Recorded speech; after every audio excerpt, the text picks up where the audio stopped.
पवन तनय संकट हरन मंगल मूर्ति रूप राम लसन सीता सहित हृदय बसो सुरभूप।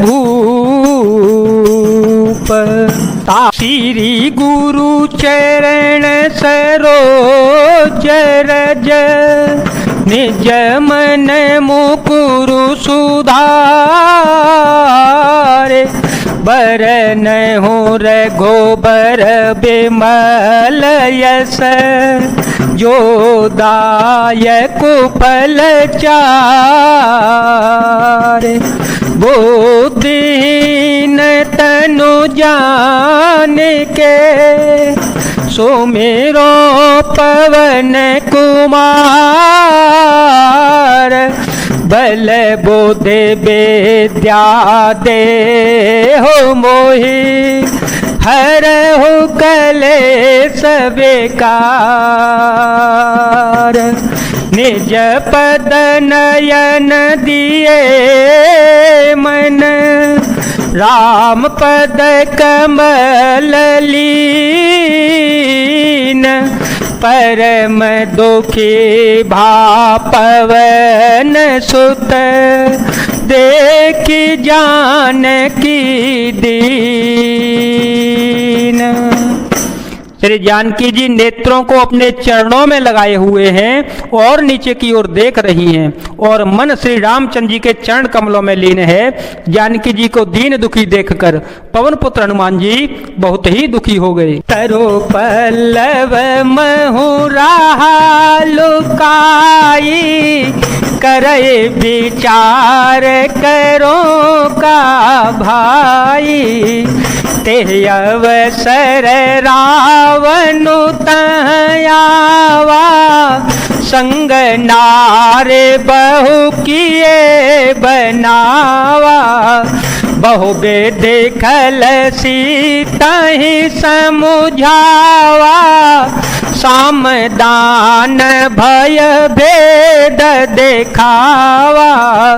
कह रावण सुनु सुमुखी सयानी कह रावण सुनु सुमुखी सयानी। मंदोदरी आदि सवरानी तव अनुचरी करऊं पन मोरा। तव अनुचरी करऊं पन मोरा। एक बार बिलो कुम मयोरा।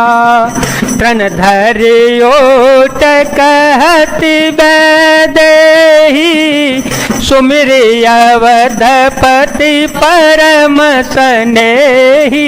श्री हनुमान जी वृक्ष के पत्तों में छिप रहे और विचार करने लगे कि हे भाई क्या करूं, इनका दुख कैसे दूर करूं। उसी समय बहुत सी स्त्रियों को साथ लिए सज धज कर रावण वहां आ गया। उस दुष्ट ने सीता जी को बहुत प्रकार से समझाया, साम दान भय और भेद दिखलाया। रावण ने कहा, हे सुमुखी हे सयानी सुनो मंदोदरी, आज सब रानियों को मैं तुम्हारी दासी बना दूंगा। यह मेरा प्रण है, तुम एक बार मेरी ओर देखो तो सही। अपने परम स्नेही कौशलाधीश श्री रामचंद्र जी का स्मरण करके जानकी जी तिनके की आड़ करके पर्दा करके कहने लगी। सुनु दस मुख खद्योत पे कासा कबहू के नलिनी करई विकासा। असमन समझु कहती जानकी खल सो दे नहीं रघुबीर बान की। सठ सुने हरिया नहीं मोही सठ सुने हरिया नहीं मोही। अधम नील जला जनहि तो ही। ये दशमुख सुन जुगनू के प्रकाश से कभी कमल नहीं खिल सकती है। जानकी जी फिर कहती हैं, तू अपने लिए भी ऐसा ही मन में समझ ले। रे दुष्ट, तुझे श्री राम जी के बाण की खबर नहीं है। रे पापी, तू मुझे सुनने में हर लाया है। रे दाधम निर्लज्ज, तुझे लज्जा भी नहीं आती। आप ही सुनी खद्यो सम राम ही भानो समान। परोस बचन सुनि कारे असे बोलायत खिसियान। अपने को जुगनू के समान और श्री रामचंद्र जी को सूर्य के समान सुनकर और सीता जी के कठोर वचनों को सुनकर रावण तलवार निकालकर बड़े गुस्से में आकर बोला, सीता ते मम कृत अपमान। सीता ते मम कृत अपमान। कटिह हो तव सिर कठिन कृपाना। नाहित सपद मानो मम बानी। नाहित सपद मानो मम बानी। सुमुखे होते न जीवन हानि। अत स्वर्ग वर्ग सुख धरिय तुलाए अंग। तूलन ताहे सकल मिले जो सुख लव सतसंग। हे तात, स्वर्ग और मोक्ष के सब सुखों को तराजू के एक पलड़े में रखा जावे तो भी वे सब मिलकर दूसरे पलड़े पर रखे हुए उस सुख के बराबर नहीं हो सकते जो लव क्षण मात सत्संग से होता है। सब से नगर की जय सब काजा।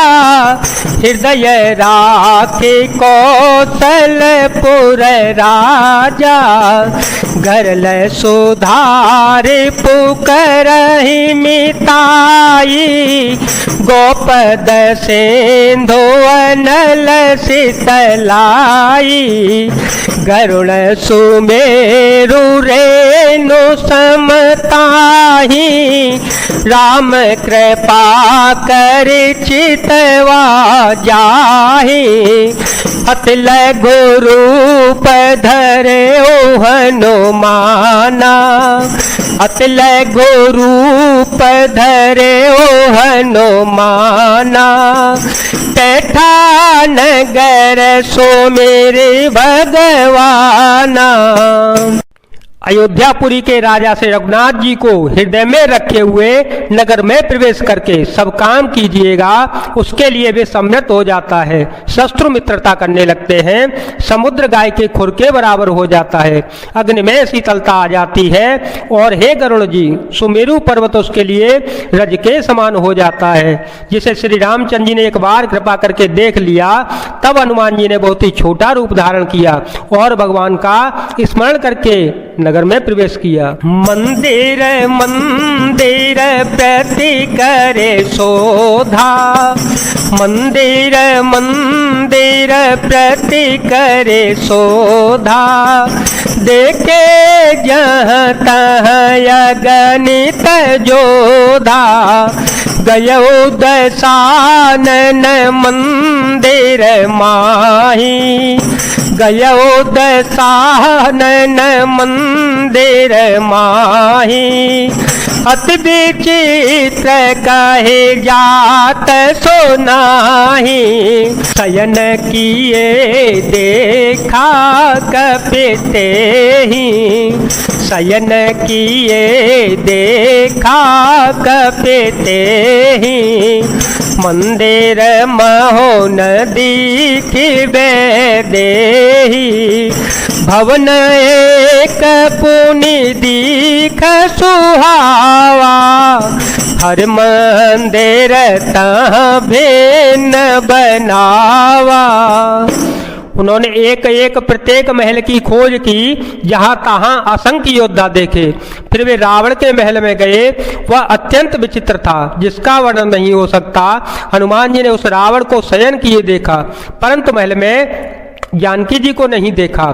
फिर एक सुंदर महल दिखाई दिया, वहां उसमें भगवान का एक अलग ही मंदिर बना हुआ था। रामायुध अंकित ग्रह शोभा वर्णिन जाए, नव तुलसी का वृंद देखे हरस कपिराए। वह महल श्री राम जी के आयुध धनुष बाण के चिन्हों से अंकित था, उसकी शोभा वर्णन नहीं की जा सकती। वहां नवीन नवीन तुलसी के वृक्ष समूहों को देखकर कपिराज श्री हनुमान जी हर्षित हो गए। लंका निश्चर निकर निवासा, लंका निश्चर निकर निवासा, यहाँ तहाँ सजन कर बासा, मन में हो तरक करे कपिलागा, मन में हो तरक करे कपिलागा, तेहि समय विभीषण जागा, राम राम तेहि सुमिरन कीना, राम राम तेहि सुमिरन कीना, हृदय हरस कपि सजन चीना, सन हटे करे हो पहचाने, सन हटे करे हो पहचाने, साधु ते हो नकार जहानी। लंका तो राक्षसों के समूह का निवास स्थान है, यहाँ सज्जन साधु पुरुष का निवास कहाँ से आया। हनुमान जी मन में इस प्रकार तर्क करने लगे। उसी समय विभीषण जी जागे।